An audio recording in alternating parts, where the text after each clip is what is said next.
Hello students. चलिए, कैसे हैं आप सब? जरूर अच्छे होंगे। मुझे पता है आप लगातार पढ़ाई कर रहे हैं। अब जो हम आगे चलेंगे, थोड़ा सा पीछे का देखें। नहीं देखा फिर भी हम कोशिश करेंगे इसको समझने की, लेकिन फिर भी आप अगर पीछे देखकर जितना हमने किया है उसको पढ़कर रिवाइज करके चलेंगे तो और ज्यादा अच्छा होगा। अब हम आगे चलते हैं। अब तक हमारी 2 क्लास हो गई हैं करंट इलेक्ट्रिसिटी चैप्टर की। 3rd क्लास चल रही है। बड़ा इजी चैप्टर है, बिल्कुल सीक्वेंस वाइज चलना है। अभी तक वो सारी चीजें आ रही हैं जो आप 10th क्लास में पढ़ चुके हैं, इसलिए थोड़ा सा फास्टली चल रहे हैं। नई चीजें आपके चैप्टर में आने वाली हैं। तो आज करते हैं हम start combination of resistance. Clear है? हमारे पास 2 तरह की कॉम्बिनेशन है। पहला कॉम्बिनेशन है सीरीज कॉम्बिनेशन। कौन सा कॉम्बिनेशन है? Series combination. क्लियर? तो चलिए, मान लीजिए हमने 3 रेजिस्टेंस R1, R2, R3 को सीरीज में जोड़ दिया। एक बैटरी जिसका वोल्टेज कितना है? V।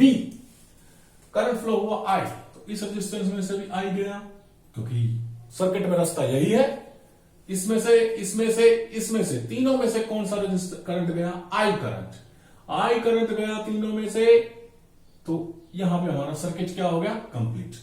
यानी तीनों रेजिस्टेंस सीरीज में है तो करंट क्या रहेगा? सेम। तो इन सीरीज करंट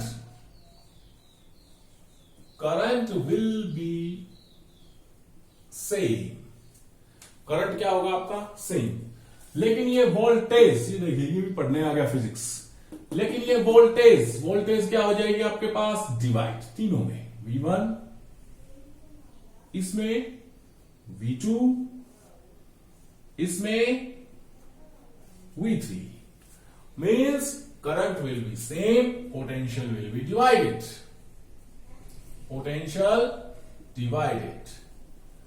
तो आप क्या करेंगे? जो भी क्वांटिटी डिवाइडेड है वहीं से स्टार्ट कीजिए। कौन सी क्वांटिटी डिवाइडेड है? पोटेंशियल। तो पोटेंशियल से स्टार्ट कीजिए। टोटल पोटेंशियल डिवाइड हो गया V1, V2, V3। V is equal to V1 plus V2 plus V3। V को हम क्लास से लिख सकते हैं IR। V1 को IR1, IR2, IR3 लिख सकते हैं। I1, I2, I3 क्यों नहीं लिखा? क्योंकि करंट सेम है तीनों में से। करंट सेम है तो IR is equal to I R1 plus R2 plus R3। I1 क्या ले लिया? कॉमन। I से I कैंसिल। नेट रेजिस्टेंस आएगा आपका R1 plus R2 plus R3। Main simple सा केस है। अगर आपके पास सीरीज कॉम्बिनेशन है तो सारे रेजिस्टेंस का ऐड कर देंगे आप, सारे रेजिस्टेंस को जोड़ देंगे आप, तो आपके पास क्या आ जाएगा? नेट रेजिस्टेंस आ जाएगा। बोलिए, ठीक है? अब मान लीजिए इसको एक छोटा सा क्वेश्चन बना देता हूं। इसी को एक क्वेश्चन बना देते हैं। मान लीजिए ये था 6 ओम, ये था 8 ओम, ये था 10 ओम। ठीक है? और बैटरी थी हमारे पास 240 वोल्टेज। बैटरी कितने की है? 240 की। तो आपसे क्या क्या चीजें निकलवाई जा सकती हैं? फर्स्ट आपसे क्या निकलवाया जाएगा? फर्स्ट चीज नेट रेजिस्टेंस। क्या निकलवाएंगे? Net resistance. तो नेट रेजिस्टेंस क्या बनेगा? 6 plus 8 plus 10। 6 plus 8 plus 10, 24 volt, sorry ohm. Clear? Next चीज आपसे क्या निकलवाएगी? Current from the circuit. Current from circuit. Current कितना फ्लो करेगा वही सर्किट से? करंट की वैल्यू आपको पता है, I is equal to V by R। Current की वैल्यू होती है। तो V की वैल्यू कितनी है? 240 वोल्ट। और R की वैल्यू कितनी है? 24। ये निकाला हमने net. Is equal to 10 ampere. Clear? यानी सभी में से 10 एम्पियर करंट क्या होगा? फ्लो होगा। सभी में से 10 एम्पियर। अब क्वेश्चन है voltage, potential drop across each resistance. हर एक रेजिस्टेंस में से पोटेंशियल ड्रॉप कितना होगा? यानी V1, V2 एंड V3 की वैल्यू। आपके पास V1 is equal to I R1, V2 is equal to I R2 R3। Clear? I की वैल्यू ये रही आपके पास 10, R1 6, 60 वोल्ट, 8 इंटू में I 10, 80 वोल्ट, R 10। मार्कर खत्म, दूसरा मार्कर ले लेते हैं। ये लीजिए 10 इंटू 10, 100 वोल्ट। क्लियर है? क्या हो गया? 100, 180 और 60, 240 वोल्ट। यानी ये वोल्टेज तीनों में डिवाइड हो गई और नेट रेजिस्टेंस निकालने के लिए आप क्या करेंगे? सभी रेजिस्टेंस को ऐड कर देंगे तो आपके पास क्या आ जाएगा? नेट रेजिस्टेंस आ जाएगा। क्लियर है? समझ में आया आपको? जरा देखिए, चले आगे। तो ये है सीरीज कॉम्बिनेशन। सीरीज में नेट रेजिस्टेंस को ऐड कर दीजिए। दूसरा आता है हमारे पास what will be the parallel combination. अगर आपको सॉल्व करना है what will be the net resistance in parallel combination. Parallel combination में हमारे पास नेट रेजिस्टेंस क्या आएगा ये निकालना है हमें। तो पैरेलल PARALLEL पैरेलल कॉम्बिनेशन क्या है देखिए भाई। 1 2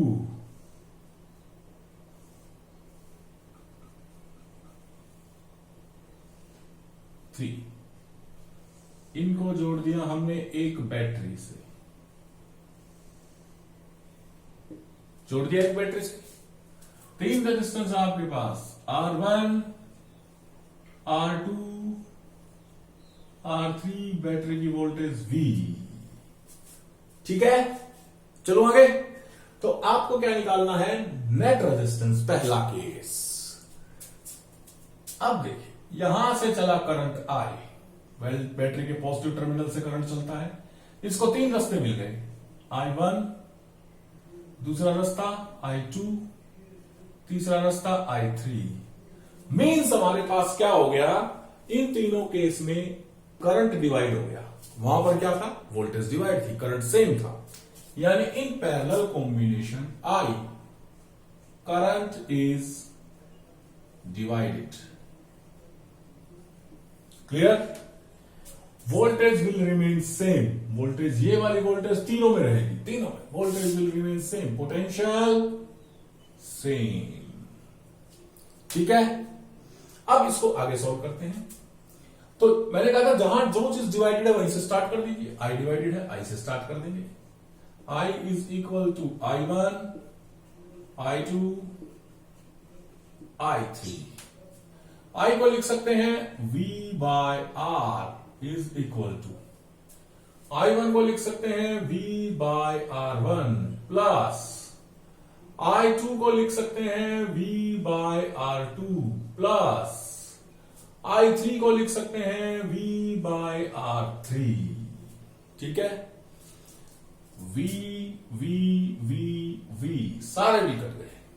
तो नेट रेजिस्टेंस क्या आया आपके पास? 1 by R is equal to 1 by R1 plus 1 by R2 plus 1 by R3। Clear हो गया? बोलिए।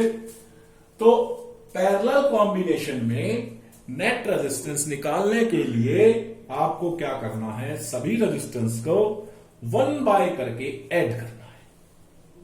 अब चलिए क्वेश्चन देख लेते हैं।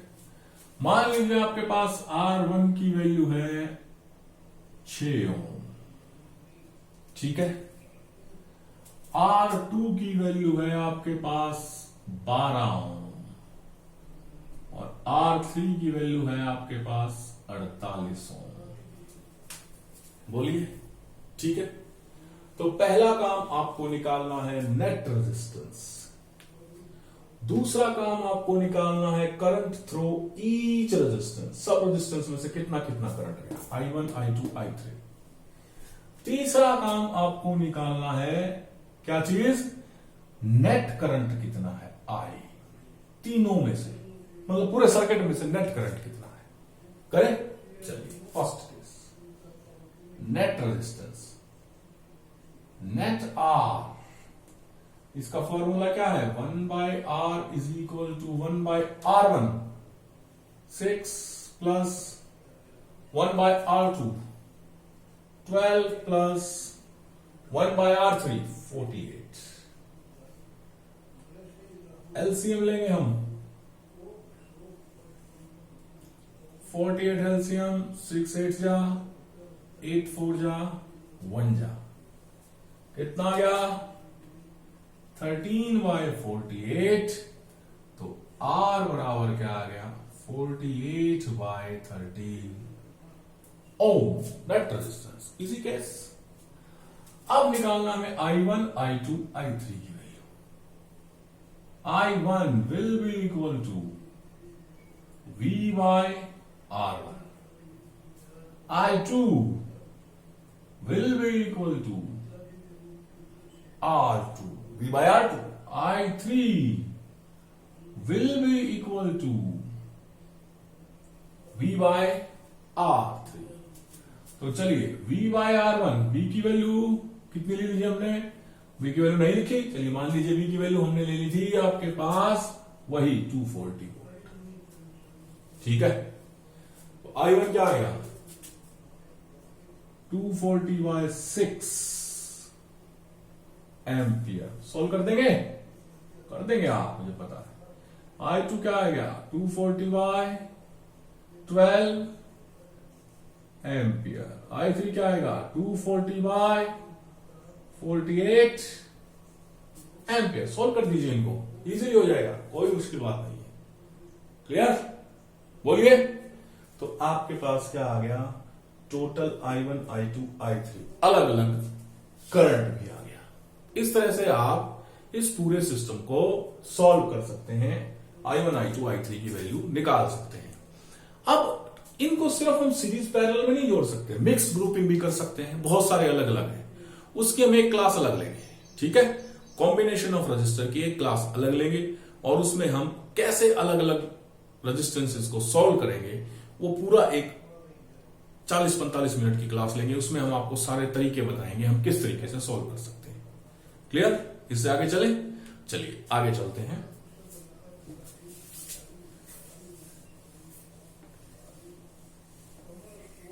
आगे है हमारे पास कार्बन रजिस्टर। क्या है हमारे पास, कार्बन रजिस्टर। अगला टॉपिक हमारा है कार्बन रजिस्टर। कार्बन, अच्छा एक चीज और देखिए आप एक चीज और क्या देखेंगे कि इस यूनिट्स में न्यूमेरिकल बहुत ज्यादा आएंगे आपके पास, न्यूमेरिकल लगातार आएंगे। तो आपको क्या करना है, इस यूनिट में जो न्यूमेरिकल पोर्शन है, लगभग 8 मार्क्स की यूनिट आती है ये हमारे, तो 8 मार्क्स में से 4 मार्क्स के न्यूमेरिकल इस यूनिट में आ सकते हैं। इस यूनिट में पोटेंशियल है 5 मार्क्स के क्वेश्चन का भी, क्योंकि इस यूनिट में आगे potentiometer, meter bridge, Wheatstone bridge, बड़े बड़े टॉपिक हैं जिनमें 5 मार्क्स का पोटेंशियल भी है और सभी बड़े आसान टॉपिक्स हैं। तो आपको इन टॉपिक्स को घबराना नहीं है, एक कॉन्सेप्ट क्लियर करना है कि किस तरह से वोल्टेज पोटेंशियल ड्रॉप किस तरह से काम करता है, किस तरह से करंट रेजिस्टेंस में रिलेशन है, उन सब को आप करते रहेंगे तो हमारा क्या हो जाएगा, इजीली काम हो जाएगा। क्लियर। तो कार्बन रजिस्टर है हमारे पास। कार्बन रजिस्टर क्या है, ध्यान से देखिए। It is a cylindrical register made up of carbon. बहुत छोटे रेजिस्टेंसेस होते हैं, बहुत स्मॉल रेजिस्टेंसेस, ठीक है। कार्बन के बने हुए सिलेंड्रिकल रेजिस्टेंस होते हैं, बहुत छोटे, बिल्कुल छोटे, ठीक है। इनके ऊपर आपको ऐसे ऐसे गोल स्ट्रिप्स मिलती हैं, सर्कुलर, 1 2 3 और 4 स्ट्रिप्स मिलती हैं आपको। चारों स्ट्रिप्स अलग अलग कलर की होती हैं। कौन से कलर की? अलग अलग कलर की। और कलर क्या करते हैं? रेजिस्टेंस की वैल्यू को बताते हैं, एक्सप्लेन करते हैं। तो कार्बन रजिस्टर क्या है? These are the resistors, these are the resistors made up of carbon with color coding on them। उनके ऊपर कलर कोडिंग होती है। ये कलर कोडिंग ही आपको क्या बताती है? ये अलग अलग कलर के होते हैं। फॉर एग्जाम्पल मान लीजिए ये रेड कलर का है, ये ऑरेंज का है, ये ब्लू की है और ये सिल्वर की है। ठीक है। इन कलर्स की एक पर्टिकुलर कोडिंग होती है नंबर्स के साथ। कलर्स और नंबर्स आपस में एक कोडिंग से जुड़े होते हैं।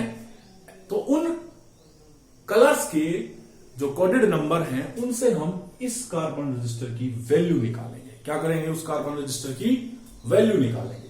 अब देखिए हमारे पास कलर की कोडिंग याद करने का एक क्या तरीका है? आपको याद करना है बी रॉय, बी रॉय। ये 5 कलर हो गए, 1 2 3 4 5। Of Great Britain, B. Roy of Great Britain have a very good wife. B. Roy of Great Britain have very good wife. B. Roy of Great Britain have very good wife। ये line आप याद कीजिए। इसी line की मदद से आप क्या करेंगे? याद करेंगे कलर की कोडिंग को। कैसे याद होगा भैया कलर की कोडिंग आपके पास? चलिए देखिए। सबसे पहले आपके पास यहां लिख लीजिए कलर। क्लियर? इसको इसी फॉर्म में लिख लीजिए। B Roy Great Britain very good wife. 2 3 5 2 7 और 3 10 कलर। ठीक है। बी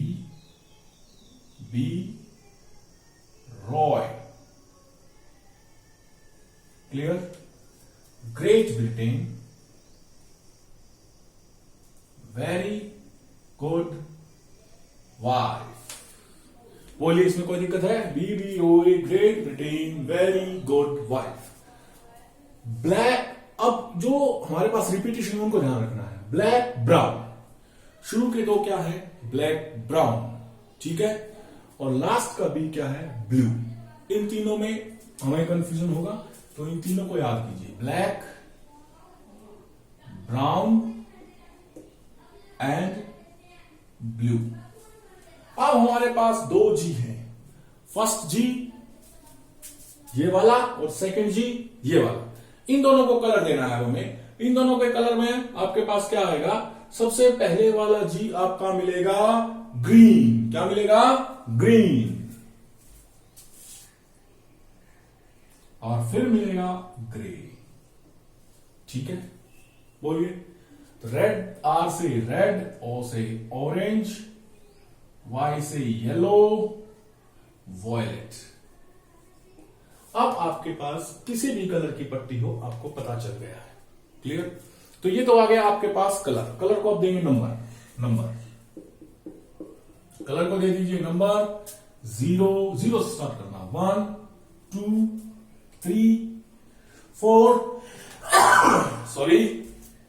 5 6 7 8 9।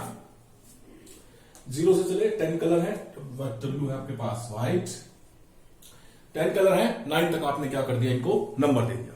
इसके बाद आप देंगे मल्टीप्लायर। क्या देंगे? मल्टीप्लायर। TIPLIER। मल्टीप्लायर क्या है आपके पास? 0 10 की पावर 0, 1 2 3 4 5 6 7 8 9। मल्टीप्लायर हो गया आपके पास। ठीक है। फिर आप देंगे इसको टॉलरेंस। टॉलरेंस। टॉलरेंस में आपके पास 3 कलर हैं। पहला है आपके पास गोल्ड, दूसरा है आपके पास सिल्वर और तीसरा है आपके पास no colour. Gold, silver, no colour, कोई कलर ना हो। गोल्ड के लिए टॉलरेंस 5%, 10%, 20%। आपके पास ये 3 टॉलरेंस मिलेंगी, 5%, 10% और 20%। चलिए अब मान लीजिए आपके पास एक क्वेश्चन आ गया, एक आपके पास कार्बन रजिस्टर जिसकी 4 पट्टी, 4 स्ट्रिप्स ये कलर की है। रेड है पहला, रेड के लिए 2, first will give first number, second strip will give second number, orange 3, third will give the multiplier, multiply में ब्लू है आपके पास, ये रहा, ठीक है, 10 to the power 6, क्लियर है। ब्लू 1 2 3 4 5 6 7 है तो 10 raised to power 6। फर्स्ट पट्टी पहला नंबर, दूसरी पट्टी दूसरा नंबर, तीसरी पट्टी कलर मल्टीप्लायर और फोर्थ है सिल्वर 10%, प्लस माइनस 10% ओम। ये है आपके पास सिंपल सा तरीका। जो भी कलर की पट्टी दी हो उस कलर को नंबर से याद कीजिए। नंबर याद करने का तरीका BBOA great Britain very good wife. तो इससे आप क्या कर लेंगे, नंबर याद करेंगे, याद कीजिए, ध्यान रखिए पहली 2 पट्टी पहले 2 नंबर देगी, तीसरी आपको मल्टीप्लायर देगी और फोर्थ आपको टॉलरेंस देगी। क्लियर है, बोलिए। अब इसका एक तरीका और है आपके पास, कई बार इस तरीके से लिया जाता है आपके पास, उस तरीके को हम कहते हैं एक मेथड और है आपके पास। दूसरा मेथड क्या है इसका, जरा देखते हैं। एक और मेथड है इसका BEDR।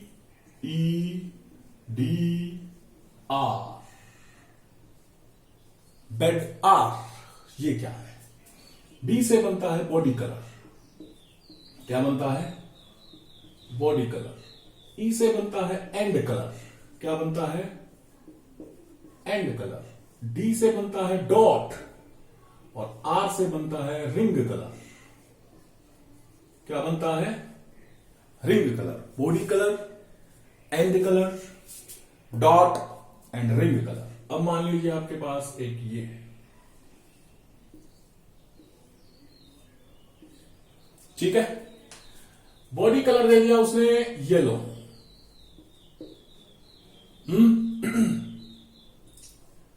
एंड कलर दे दिया उसने orange. In a carbon resistor body colour is yellow, end colour is orange, dot colour is green, clear. और एक इसमें रिंग दे दी, ये लीजिए एक रिंग, क्लियर। और ring colour is violet, ring colour is violet, clear. तो आपके पास क्या दे दिया, BEDR से बनेगा body colour, end colour, dot colour, ring colour. आपको चारों कलर दे दिए, बॉडी कलर दिया येलो, एंड कलर किनारों का कलर दिया ऑरेंज, डॉट इस पर एक डॉट है उसका कलर दिया ग्रीन, और एक रिंग है उसका कलर दिया वॉयलेट।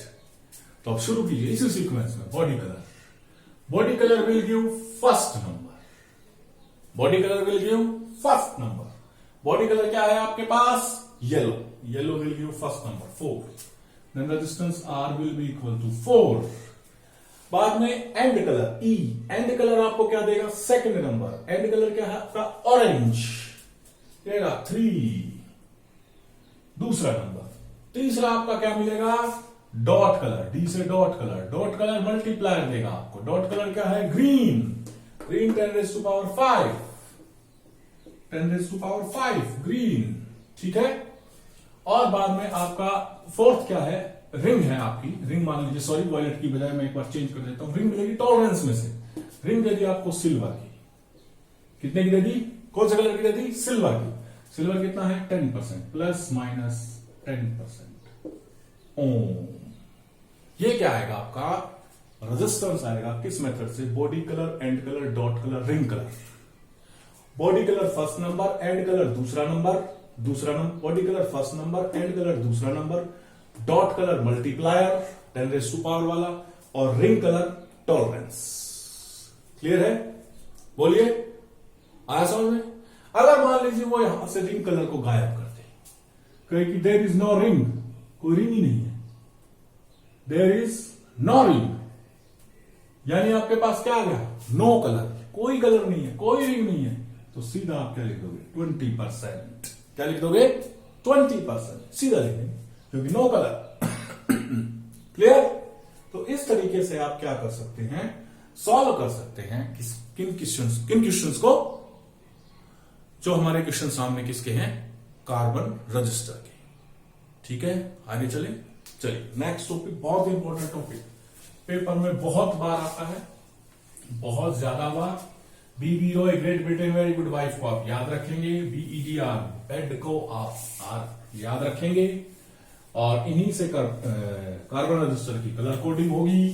कार्बन रजिस्टर की कलर कोडिंग याद करके आपको क्या लेना है, नंबर के साथ उसको लिखना है, टॉलरेंस भी लिखनी है। इससे आगे हमारे पास आता है effect of temperature on resistance. ठीक है, effect of temperature on resistance. अब तक हमने पहले किया था, याद कीजिए, resistance directly proportional to length, inversely proportional to area of cross section, combine में लिखा था rho L R inverse L by A will be equal to rho L by A. ये सारा काम हमने कब किया था, keeping the temperature constant, temperature को कांस्टेंट रखते हुए। अब हमें करना है effect of temperature on resistance. Resistance का क्या इफेक्ट होगा टेम्परेचर पर, इसको हमें क्लियर। चलिए मान लीजिए हमारे पास क्या है, अगर मैं ग्राफ ड्रॉ करता हूं, रेजिस्टेंस और temperature and resistance of a conductor के बीच, temperature and resistance of a conductor के बीच में ग्राफ ड्रॉ करता हूं। क्लियर, मैंने एक ग्राफ ड्रॉ किया टेम्परेचर और रेजिस्टेंस के बीच में। जैसे जैसे मैं टेम्परेचर को घटाता हूं वैसे वैसे resistance of a conductor decrease होता है। As we decrease the temperature को डिक्रीज करता हूं, ये 0 केल्विन। जैसे जैसे टेम्परेचर को डिक्रीज किया, रेजिस्टेंस ऑफ टेम्परेचर डिक्रीज होता है, लेकिन 0 केल्विन पर resistance of a conductor is not 0। 0 kelvin पर resistance of a conductor is not equal to 0। Clear, या आप इसको डिग्री सेल्सियस के हिसाब से देख लीजिए ग्राफ को। 0 डिग्री सेल्सियस पर resistance of a conductor is not equal to 0। ठीक है, अब जैसे जैसे हम क्या करते हैं, टेम्परेचर को और डिक्रीज करते हैं माइनस में। क्या किया, माइनस में हमने टेम्परेचर को डिक्रीज किया, तो एक टेम्परेचर -T डिग्री सेल्सियस पर रेजिस्टेंस क्या हो जाएगा, 0 हो जाएगा। क्या हो जाएगा, 0। यानी अब कंडक्टर में से कोई भी रेजिस्टेंस नहीं है, कोई भी रेजिस्टेंस नहीं है, तो मतलब करंट आ रहा है, इजीली जा रहा है।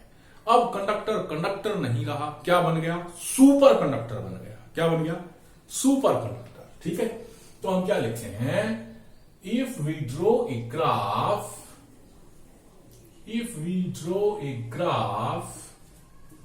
between resistance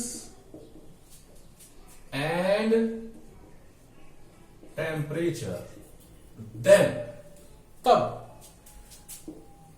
at 0 degree Celsius the resistance of conductor is not 0 नहीं है। If we decrease the temperature to negative side, then at a negative temperature the resistance become 0। एक नेगेटिव टेम्परेचर पर resistance क्या हो जाता है, 0 हो जाता है। That temperature is cold critical temperature. उस टेम्परेचर को हम क्या कहते हैं? क्रिटिकल टेम्परेचर कहते हैं। इस टेम्परेचर पर रेजिस्टेंस क्या हो गया? 0 and conductor will behave as super conductor. Conductor की तरह बिहेव नहीं करेगा, सुपर कंडक्टर हो जाएगा। जब रेजिस्टेंस है ही नहीं, ओपोजिशन 0 है, तो super conductor. This phenomenon is called, and this phenomenon is called super conductivity. इस फिनोमिनन को हम क्या कहेंगे? Super conductivity. यानी एक कंडक्टर को हम क्या करते हैं? कूल डाउन करते हैं, ठंडा करते हैं। तो at a particular temperature resistance become 0 and the conductor will become super conductor and phenomenon is called super conductivity. Clear है? आया समझ में? आगे चले। आगे अगर हम पढ़ें, now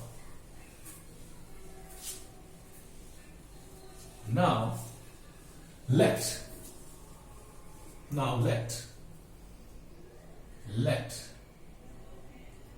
R node is temperature of a conductor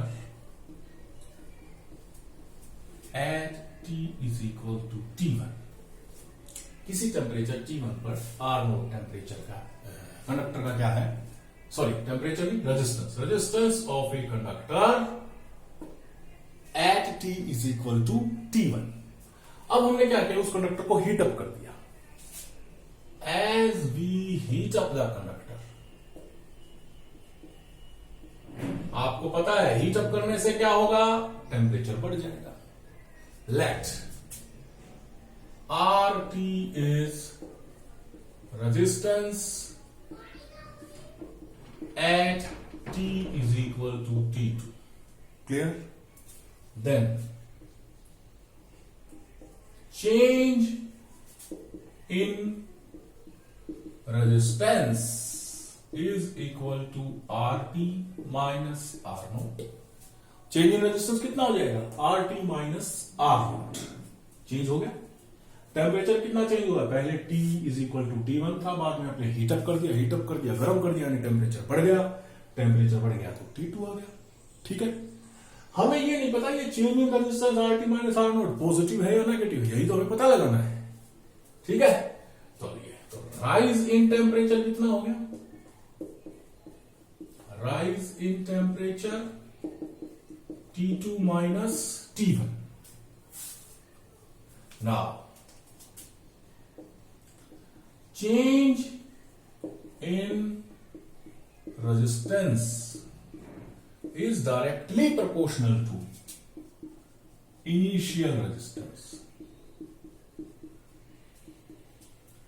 जो चेंज हुआ रेजिस्टेंस में RT माइनस R नॉट, वो इनिशियल के डायरेक्टली प्रोपोर्शनल होगा। क्यों होगा? मान लीजिए इनिशियल छोटा सा है, 1 ओम, तो चेंज कितना हो सकता है? 0.1 ओम, 0.2 ओम, 0.3 ओम। अगर इनिशियली 100 ओम है तो चेंज कितना होगा?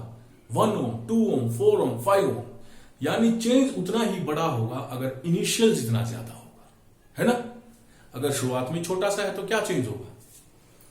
It means RT minus R naught will be directly proportional to R naught. पहली equation. First, also change in resistance is directly proportional to delta T। Delta T क्या है? Rise in temperature, rise in temperature, that is T2 minus T1। Clear? जितना ज्यादा temperature बढ़ाएंगे उतना ही resistance change होगा। Temperature का depend कर रहा है, टेम्परेचर पे डिपेंड कर रहा है। तो ये आ गया आपके पास RT minus R naught directly proportional to delta T। Equation 2 combine कर लेते हैं 1 और 2 को. So we can write down RT minus R node is equal to, is directly proportional to R node delta T. Clear? बोलिए. यहीं से आपके पास directly proportional हटाएंगे तो एक कांस्टेंट आएगा alpha R node delta T. क्या आएगा? एक constant alpha. This is called R node delta T. ठीक है. यहां से आगे देखें अगर हम, तो हमारे पास आएगा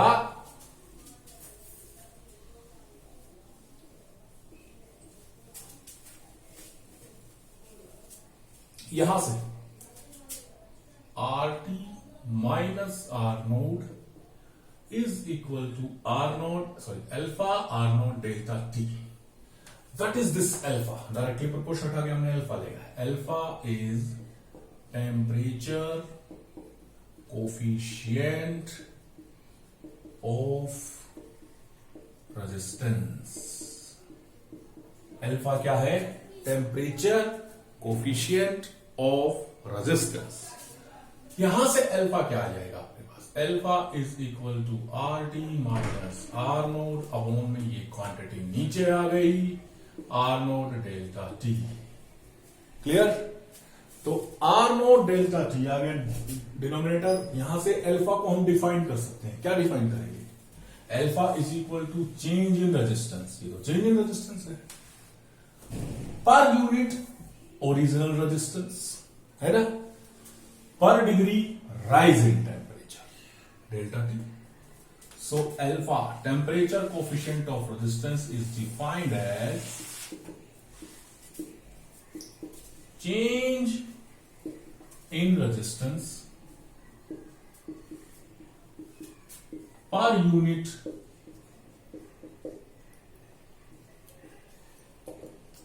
original resistance per degree rise in temperature.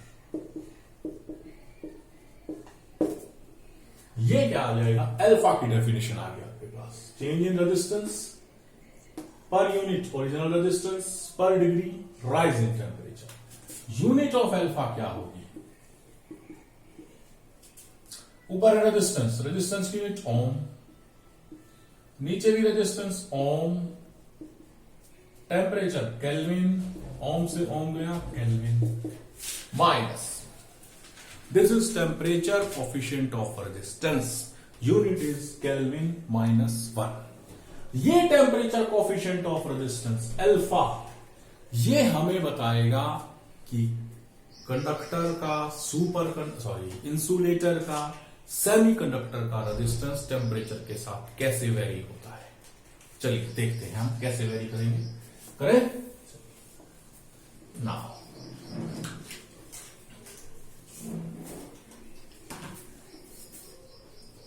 As alpha is equal to RT minus R node upon में R node delta T. Number 1 for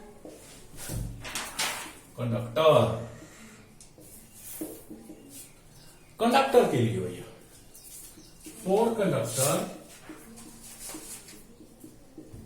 alpha is positive. Temperature coefficient of resistance alpha की value conductor के लिए positive होती है. मान लीजिए आपके पास question आ जाए explain the effect of temperature on resistance, तो आप यहां से स्टार्ट करेंगे. As we know temperature coefficient of resistance is this. Conductor के लिए for conductor alpha is positive. ठीक है, कंडक्टर के लिए अल्फा की वैल्यू क्या है? पॉजिटिव है. It means alpha is greater than 0. सो यहां से RT minus R naught upon में R naught delta T is greater than 0. Alpha 0 से बड़ा तो ये भी 0 से बड़ा, इधर जाके मल्टीप्लाई होगा 0 हो जाएगा. RT minus R node 0, RT is greater than R node. ये था आपके पास रेजिस्टेंस एट टेम्परेचर T1, ये था हीट अप करने के बाद, टेम्परेचर बढ़ाने के बाद रेजिस्टेंस RT, यानी टेम्परेचर बढ़ाने के बाद जो रेजिस्टेंस आया वो पहले वाले से क्या आया, बड़ा आया। So with rise in temperature the resistance of conductor increases. Conductor के लिए टेम्परेचर बढ़ाने के साथ रेजिस्टेंस क्या होता है, इंक्रीज होता है। ये लीजिए ग्राफ बना देंगे, ये लीजिए इंक्रीज ग्राफ हो गया, क्लियर। सेकंड केस आएगा सेमीकंडक्टर के लिए, फॉर सेमीकंडक्टर करें आगे। चलिए for semiconductor, for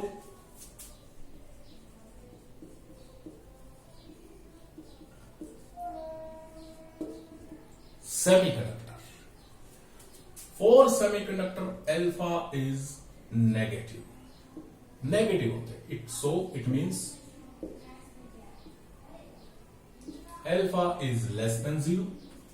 alpha less than 0 तो यहां से क्या आएगा, RT minus R naught upon R naught delta T is less than 0, इधर जाके मल्टीप्लाई होगा, RT minus R node less than 0, यहां से आएगा RT less than R node.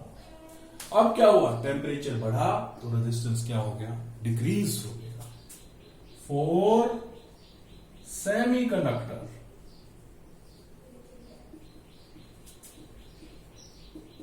resistance